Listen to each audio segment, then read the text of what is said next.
Good day, dear learners. Welcome to another episode of Learn Math with Doc Gilma. Are you ready, class, for the next lesson? So if you're ready, just sit back, relax, and listen carefully to the topic to be discussed for today. Alright, class, let's begin. The topic I will be discussing for today's lesson is all about solving word problems. How do we solve word problems? Number 1, understand the problem. Number 2, write the equation or inequality. Number 3, solve the equation or inequality and state the answer. Number 4, check. Consider illustrative example number 1. Rudy can paint a room in 10 hours while Christopher can finish the same task in 8 hours. How long will it take to paint the room if they work together? Consider the solution. The fractional parts of the task done in 1 hour by Rudy and Christopher are 1/10 and 1/8 respectively. In other words, Rudy will finish the painting job of the room for 1/10 in 1 hour, while Christopher is a bit faster, able to cover 1/8 of the room in 1 hour. Let's continue. We let x/10 be equal to the part of the task done by Rudy in x hours, while x/8 be equal to the part of the task done by Christopher in x hours. Combining the task done of the two, we have x/10 plus x/8 is just equal to 1, since joining the work together will be equal to one particular work. So this is simply our equation. Take note. Let x be equal to the number of hours they can paint working together. Let's consider the equation that we just set up a while back. So we have x/10 plus x/8 is equal to 1. The first thing we have to do here is to determine the LCD, or simply the least common denominator. As you can see, the LCD is 40. Multiply 40 to both sides of the equation. Applying distributive property, 40 times x/10 is 4x, plus 40 times x/8 is 5x, is equal to 40 times 1 is 40. So we have 4x plus 5x equals 40.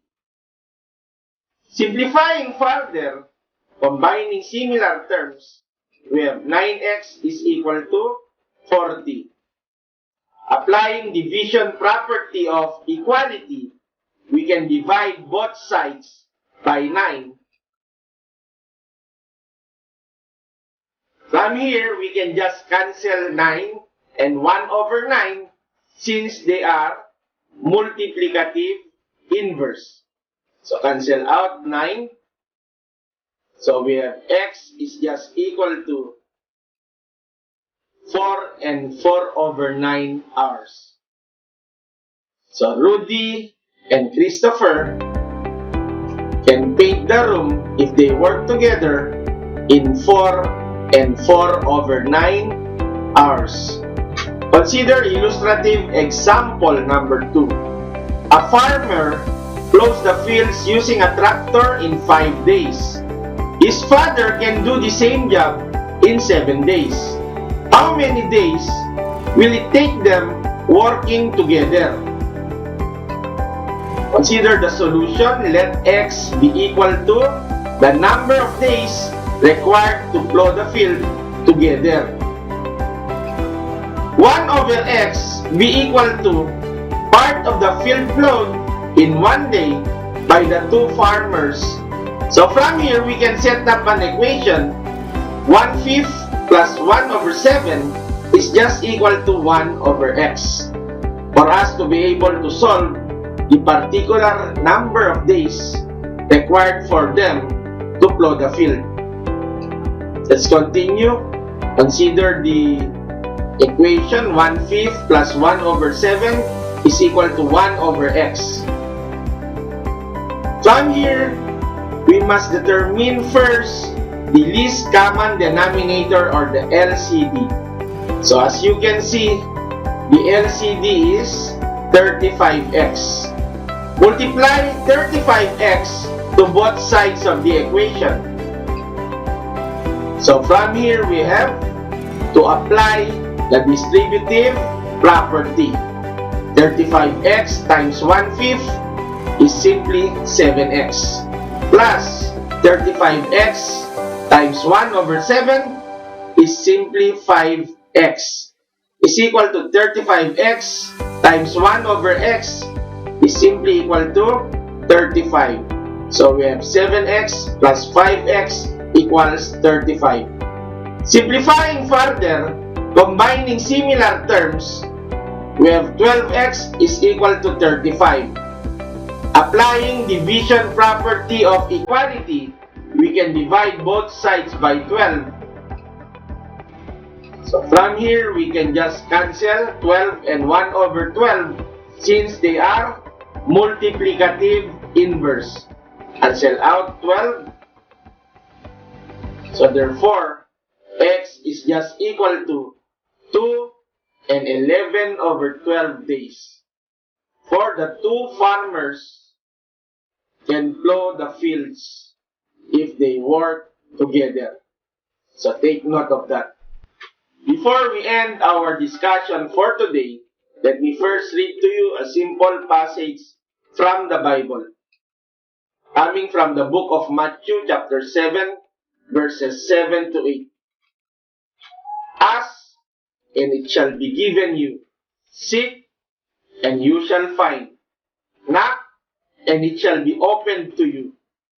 For everyone that asks receives, and he that seeks finds, and to him that knocks it shall be opened. Take note, class, skills are developed through constant correct practice, and there will always be a room for improvement. That's all for today. Stand by for my next lesson. Stay safe, everyone, and may God bless us all.